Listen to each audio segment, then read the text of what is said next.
आप सब लोगों को मेरा नमस्कार।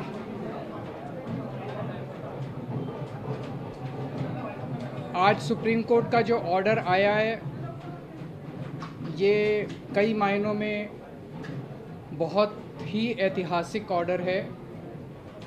दिल्ली के लोगों की बहुत बड़ी जीत है। दिल्ली के लोगों के साथ जो अभी तक अन्याय होता आया उनके साथ माननीय सुप्रीम कोर्ट ने न्याय किया है।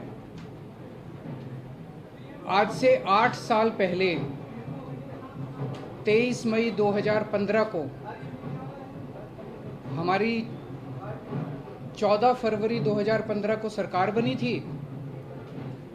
फरवरी, मार्च, अप्रैल, मई 3 महीने के अंदर, सरकार बनने के 3 महीने के अंदर ही जैसे ही हमारी सरकार बनी 67 सीट आई।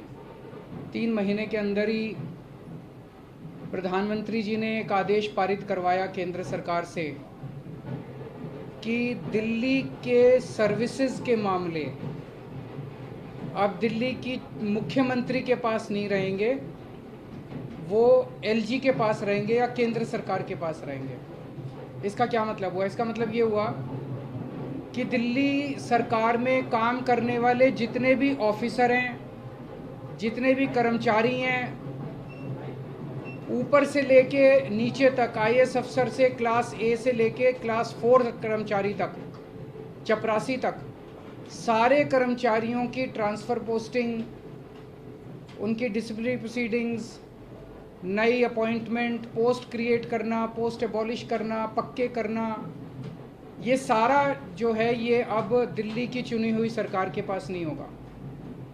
यानी कि अगर मैं मुख्यमंत्री हूँ, मेरे सामने कोई कर्मचारी रिश्वत ले रहा है, मैं उसे सस्पेंड भी नहीं कर सकता, मैं उसकी ट्रांसफ़र नहीं कर सकता। एजुकेशन सेक्रेटरी कौन होगा ये हम नहीं तय कर सकते, हेल्थ सेक्रेटरी कौन होगा ये हम नहीं तय कर सकते। ये आदेश प्रधानमंत्री जी ने 23 मई 2015 को पारित किया। 8 साल को इस्तेमाल करके दिल्ली के कामों को जानबूझ के रोका गया। हम दिल्ली में स्कूल अच्छे करना चाहते थे तो वो जानबूझ के ऐसा एजुकेशन सेक्रेटरी बिठाएंगे जो कि काम ना करे। हम अगर मोहल्ला क्लिनिक बनाना चाहते हैं तो जानबूझ के ऐसा हेल्थ सेक्रेटरी बनाया जाएगा जो कि काम ना करे। जानबूझ के ऐसा फाइनेंस सेक्रेटरी बिठाया जाएगा जो हर चीज़ के अंदर अड़ंगा अड़ाए। तो इसको इस्तेमाल करके दिल्ली के हर काम को रोका गया। एक तरह से मेरे दोनों हाथ बांध दिए गए पीछे और मुझे नदी में फेंक दिया गया कि अब तैरो। ये तो ऊपर वाले का शुक्र है कि दोनों हाथ बंधे हुए होने के बावजूद भी हम किसी तरह से तैरते रहे और ऊपर वाला हमारा साथ देता रहा। इन सारी कठिनाइयों के बावजूद दिल्ली के अंदर हम लोगों ने इतना शानदार काम किया पिछले 8 साल के अंदर। तो आप सोच सकते हैं कि अगर हमारे पास पूरी पावर होती तो हम कितना ज़्यादा काम कर सकते थे। आज हम सुप्रीम कोर्ट के जस्टिस चंद्रचूड़ के जो और चारों जजेस हैं उस बेंच में, संविधान पीठ में, उन सब के तहे दिल से शुक्रिया अदा करते हैं कि उन्होंने हमारे साथ न्याय किया। मैं दिल्ली की जनता को केवल नहीं देना चाहता, बधाई देना चाहता हूं और उनका शुक्रिया करना चाहता हूं कि जो इतना लंबा संघर्ष था उस संघर्ष में दिल्ली की जनता ने मेरा साथ दिया। दिल्ली की जनता के साथ के बिना मैं कुछ नहीं कर सकता था। आज जो ये इतनी बड़ी जीत हुई है ये उन्हीं के आशीर्वाद, दिल्ली की जनता के आशीर्वाद और उनके साथ का, उनके सहयोग का नतीजा है। कदम कदम पे उन्होंने मेरा साथ दिया दिल्ली की जनता ने। अब हमें एक बहुत बड़ा मौका मिला है। दिल्ली का काम जो है अब ये 10 गुना स्पीड से होगा। आज के आदेश के बाद बहुत बड़े बड़े काम होंगे अब दिल्ली के अंदर जो सोच भी नहीं सकते। सबसे इम्पोर्टेंट है हमें एक ऐसा प्रशासन देना है दिल्ली के लोगों को जो कि रेस्पॉन्सिव हो, जो कि जनता की ज़रूरतों के प्रति सिंपैथेटिक और कंपैशनेट हो। तो अगले कुछ दिनों के अंदर आप देखेंगे बहुत बड़ा प्रशासनिक फेरबदल होगा। कई सारे ऑफिसर्स को, कर्मचारियों को ट्रांसफ़र किया जाएगा इस आधार पे कि उन्होंने अभी तक कैसा काम किया। कुछ ऐसे ऑफिसर्स हैं, कुछ ऐसे कर्मचारी हैं जिन्होंने पिछले कुछ महीनों में, 1-1.5 साल में दिल्ली की जनता के काम रोके। कुछ ऐसे ऑफिसर्स हैं जिन्होंने दिल्ली में मोहल्ला क्लिनिक में दवाइयां बंद करा दी, अस्पतालों के अंदर दवाइयां बंद करा दी, जल बोर्ड की पेमेंट रोक के कई जगह पानी बंद करा दिया। ऐसे कर्मचारियों को, ऑफिसर्स को चिन्हित करके उनको अपने कर्मों का फल तो भुगतना पड़ेगा। लेकिन बहुत सारे ऐसे कर्मचारी और ऑफिसर्स हैं जो बहुत घुटन महसूस कर रहे थे, ईमानदार लोग हैं, काम करना चाहते हैं। उन सारे कर्मचारियों को, उन सारे ऑफिसर्स को मौका मिलेगा काम करने का। उन सबको जो डेडवुड है, जो करप्ट हैं, जो इनएफिशिएंट हैं, उनको अच्छी पोस्टों से हटा के साइड किया जाएगा, और जो अच्छे हैं, एफिशिएंट हैं, ईमानदार हैं, रिस्पॉन्सिव हैं, कंपैशनेट हैं, उन लोगों को, उन सारे अधिकारियों को और कर्मचारियों को मौका दिया जाएगा कि वो दिल्ली की जनता की सेवा कर सकें। सारे प्रशासनिक सिस्टम को भी दुरुस्त किया जाएगा। ये सारा सिस्टम भी सड़ा गला सिस्टम है। ऐसा सिस्टम बनाया जाएगा जो जनता के प्रति जवाबदेह हो और जनता के लिए रिस्पॉन्सिव हो, जनता की ज़रूरतों के प्रति रिस्पॉन्सिव हो। तो व्यवस्था के अंदर जितनी कमियां हैं, इन सारी कमियों को दूर किया जाएगा। तो पूरे सिस्टम को और ऑफिसर्स को और कर्मचारियों को जनता के प्रति जवाबदेह बनाया जाएगा और जनता के लिए रिस्पॉन्सिव बनाया जाएगा। एक लीन एंड थिन गवर्नमेंट तैयार की जाएगी। Lean, thin, responsive, compassionate and accountable government.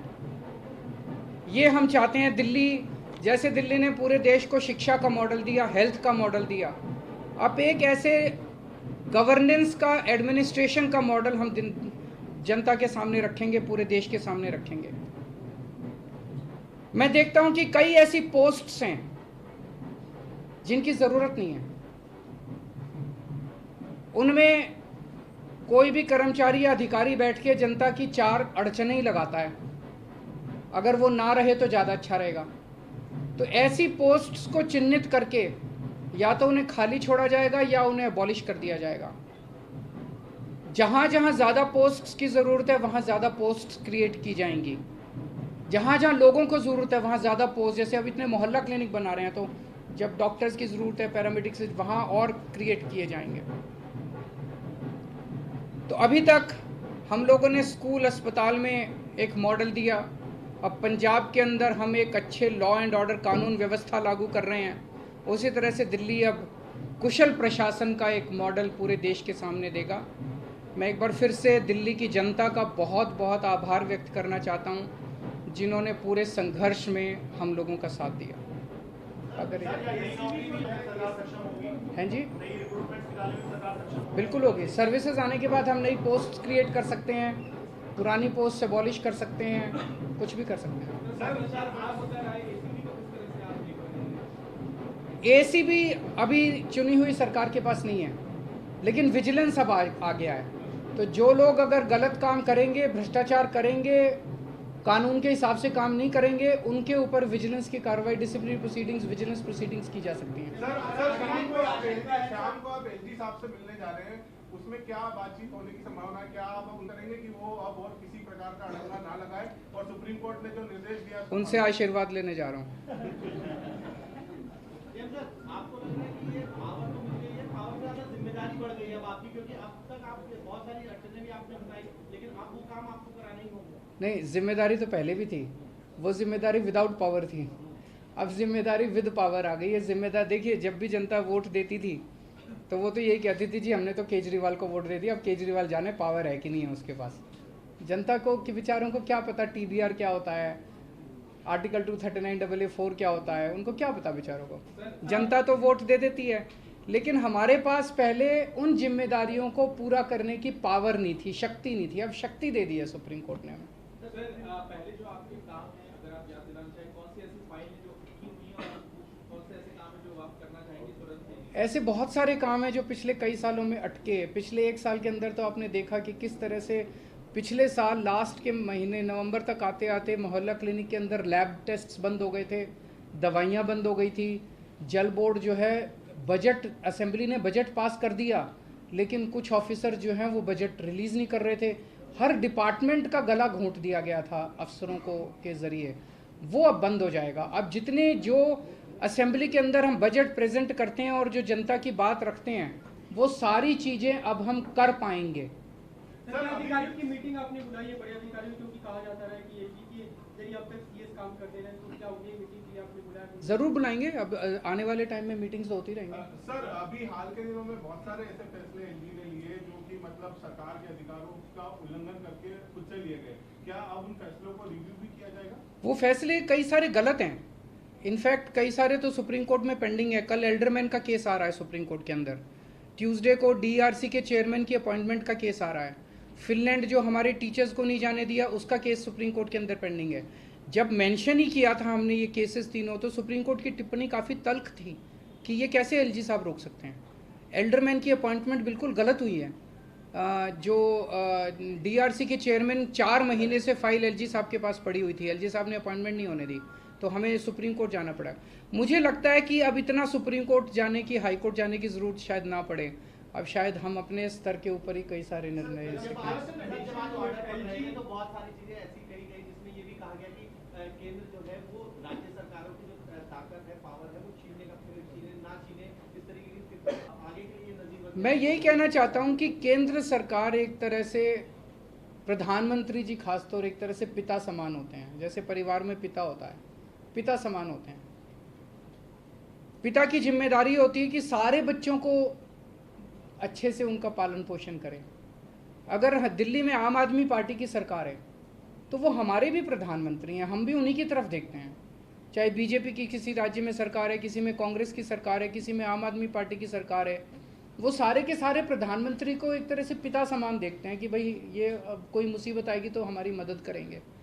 लेकिन अगर जैसे ये 23 मई 2015 को आदेश पारित करके दिल्ली सरकार की पावर छीन ली गई, 8 साल तक हमें बिना पावर के काम करना पड़ा, काम रुक गया, किसका फ़ायदा हुआ? आज सुप्रीम कोर्ट ने साबित कर दिया कि ये गलत था, ये ऑर्डर बिल्कुल गैर संवैधानिक ऑर्डर था। जितनी सख्त लैंग्वेज के अंदर सुप्रीम कोर्ट ने बोला है, उससे ये साफ जाहिर है कि ये ऑर्डर केंद्र सरकार का बिल्कुल गलत था। तो इतना गलत ऑर्डर उन्होंने पास किया, तो उसका मतलब तो यही था कि आम आदमी पार्टी की दिल्ली की सरकार को फेल करना उसका मकसद था, और तो कोई मकसद नहीं था। देश का तो भला नहीं हुआ, दिल्ली का तो भला नहीं हुआ, केवल और केवल लोगों का नुकसान हुआ। ये नहीं करना चाहिए। चुनाव में लड़ते हैं, राजनीति कर लो, चुनाव में एक दूसरे को जो बोलना है बोल लो, लेकिन चुनाव खत्म होने के बाद चाहे कोई बीजेपी की सरकार है, चाहे कांग्रेस की सरकार है, आम आदमी पार्टी की, हम सबको मिलके काम करना चाहिए। वो देखेंगे, अभी तो ऑर्डर है।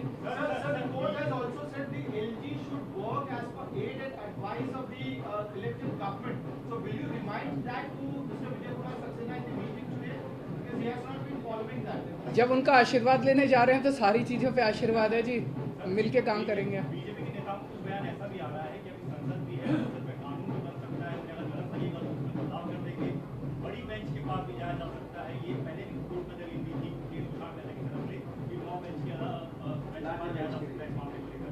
क्या मेरे ख्याल से अब लार्जर बेंच नहीं, आज उन्होंने क्लियर कर दिया। 5 जज बेंच को अगर रेफर करना होता तो वो आज ही कर देते, तो लार्जर बेंच का ऑप्शन नहीं है। मेरी अब उनसे यही निवेदन है, यार अब हमें काम करने दो, इतना टाइम तो ख़राब कर दिया। अगर आपने दिल्ली पे राज करना है तो दिल्ली के लोगों का दिल जीतो ना, कि अगली बार आम आदमी पार्टी को वोट ही ना दें लोग। ऐसा काम करो, मतलब काम में टांग क्यों उड़ा रहे हो? जब तक हमारी सरकार है हमें काम करने दो, कल तुम जीत लेना, तुम काम कर लेना, टांग तो नहीं अड़ानी चाहिए। सर, महाराष्ट्र का जो फैसला आया है, बस की फाइल आपने पहले भेजी थी, कुछ दिन पहले ही फाइल आप भेज चुके हैं, 2 फाइल लेटेस्ट आपने भेजी है, क्या आपका जवाब आ गया है या अभी आया नहीं? कानून के अंदर एलजी साहब के पास 7 दिन का टाइम होता है, तो वो भी मैं आज उनसे रिक्वेस्ट करूंगा कि 7 दिन में क्लियर करना चालू करें फाइलों। सर, महाराष्ट्र का जो फैसला आया है उसमें भी राज्यपाल की भूमिका को बहुत ही, मैंने उसको पूरा पढ़ा नहीं है, मैं अपना फैसला सुनने के बाद मैं थैंक यू सो मच।